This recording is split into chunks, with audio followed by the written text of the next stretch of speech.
தயவு செய்து சொல்லாது. ஏன்னா சொன்னால் அதற்கு அடிப்படை தகுதி உங்களுக்கு சமூக நீதி என்று சொல்லுகிற வார்த்தையை பயன்படுத்தக்கூடிய அடிப்படை தகுதி திராவிட மாடல் ஆட்சிக்கு இல்லை என்பதை இந்த விருதுநகர் மண்ணிலே நான் பதிவு செய்ய கடமைப்பட்டிருக்கிறேன். ஏனென்று சொன்னால் இங்க எங்கே இருக்கிற சமூக நீதி, சமத்துவம் எங்கே இருக்கிறது, சகோதரத்துவம் எங்கே இருக்கிறது, அனைத்தும் புய்தோண்டி புதைத்துவிட்டுத்தான் நாம் தொடர்ந்து பார்த்துக் கொண்டிருக்கிறோம். விழுப்புரத்தில் நீங்கள் பாருங்கள், ஒரு திரௌபதி அம்மன் ஆலயம், மேல்பாதி என்கிற கிராமத்தில் இருக்கிற திரௌபதி அம்மன் ஆலயம், அனைவரும் சென்று சாமி கும்பிடுவதுதான் இறைவன். இறைவனுக்கு முன்னால் அனைவரும் சமந்தாங்க. அங்கே அனைவரும் தங்களுடைய காணிக்கை செலுத்துகிறார்கள், அனைவரும் தங்களுடைய கட்டணத்தை செலுத்துகிறார்கள். அதையெல்லாம் பெற்றுக் கொள்ளுகிற கோயில் நிர்வாகம். ஆனால் ஆலய திருவிழாவின் போது மேல்ஜாதி மக்கள் மட்டுமே வந்து பூஜை செய்ய வேண்டும் என்று தடுக்கிறார்களே. தாழ்த்தப்பட்ட மக்களுக்கு இங்கே திருவிழாவின் போது சாமி கும்பிடுவதற்கு, சாமி அங்கே ஊர்வலமாக எடுத்து செல்வதற்கு, சாமி ஊர்வலம் செல்ல அந்த தாழ்த்தப்பட்ட மக்கள் இருக்க பகுதியில் தடை விதிக்கிறார்களே, இது எந்த விதத்துல நியாயம்? அவருடைய சந்தா உங்களுக்கு இருக்கிறது, அவர்கள் வழங்குகிற கட்டணம் உங்களுக்கு இருக்கிறது. ஆனால் அவர்கள் பகுதியில சாமி செல்லக்கூடாது, அவர்களும் இங்க வந்து சாமியை வணங்கக்கூடாது என்று சொல்லுகிறீர்களே, இது எந்த விதத்துல நியாயம்? எங்கே இருக்கிற சமூக நீதி? இந்த சனாதன இந்த சாதி சமய அனைத்தையும் நீங்கள் பிஜேபி ஆட்சி எதிர்க்கிறீர்களே, சனாதனத்தை எதிர்க்கிறீர்களே, சமதர்மத்தை ஆதரிக்கிறீர்களே.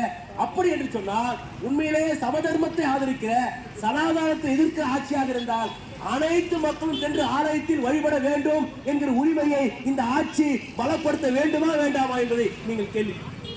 எனவே சமதர்மத்தை வளர்க்கிற ஆட்சி உங்களால் ஒரு கோயிலே உரிய பாதுகாப்பை பலப்படுத்தி அனைத்து மக்களும் சாமி கும்பிடலாம், அனைத்து மக்களும் தெய்வங்களை வணங்கலாம் என்கிற நிலையை ஏற்படுத்த முடியாத ஆட்சி சமூக நீதி ஆட்சியா? திருவண்ணாமலைக்கு அருகே இருக்க ஒரு சிறிய கிராமம், அங்கே அவருடைய பிணத்தை நீதிமன்ற உயர் நீதிமன்ற ஆணையை பெற்ற பின்னும் பொது வழியிலே அந்த சடலத்தை எடுத்து செல்ல முடியும். பொது வழியில எடுத்து சென்ற சடலத்தை விட்டு விட்டு ஓடுகிற அளவிற்கு அனைத்து ஆதிக்க சக்தியும் ஒன்று சேர்ந்து கொண்டு தாழ்த்தப்பட்ட மக்களை அடித்து விரட்டி அவர்களாம் ஆற்றில் சென்று விழுந்து அனைவருக்கும் பலத்த காயம் ஏற்பட்டு சடலம் நடுத்தருவில் கிடக்கிறது திருவண்ணாமலை பக்கத்தில் ஒரு கிராமம். தொடர்ந்து தமிழ் மண்ணில சமூக நீதி மிகப்பெரிய கேள்விக்குறியாக தொடர்ந்து மாறிக்கொண்டே இருக்கிற சகோதரர்களே. தினம் தினம் அனுதினமும் தாழ்த்தப்பட்ட மக்கள், பழங்குடியின மக்கள் பல்வேறு கொடுமைகளுக்கு ஆளாகுகிறார்கள். இதையெல்லாம் விட்டுவிடுங்கள். இதையெல்லாம் தாழ்த்தப்பட்ட மக்கள் அனுபவிக்கிறார்கள். தாழ்த்தப்பட்ட மக்கள் கொடுமைகளை நாங்கள் புலம்பிக் கொண்டிருக்கிறோம், அதை விட்டுவிடுங்கள். அனைத்து மக்களுக்கான ஒரு பிரச்சனை சொல்லுகிறேன்.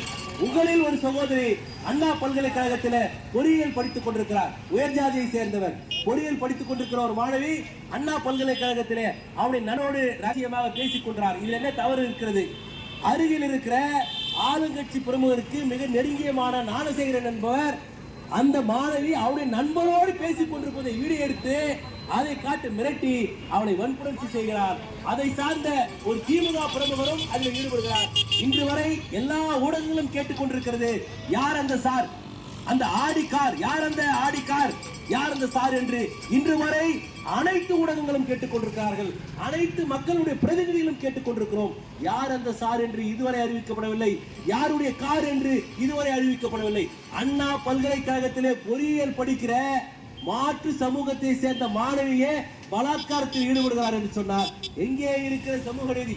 எங்கே மாணவிகளுக்கு எங்கே இருக்கிறது பாதுகாப்பு? மாணவர்களுக்கு எங்கே இருக்கிறது பாதுகாப்பு? நான் ஜாதியை தாண்டி, மொழி தாண்டி, இனம் தாண்டி கேட்கிறேன். அனைத்து மக்களுக்குமான பிரச்சனை தானே இது.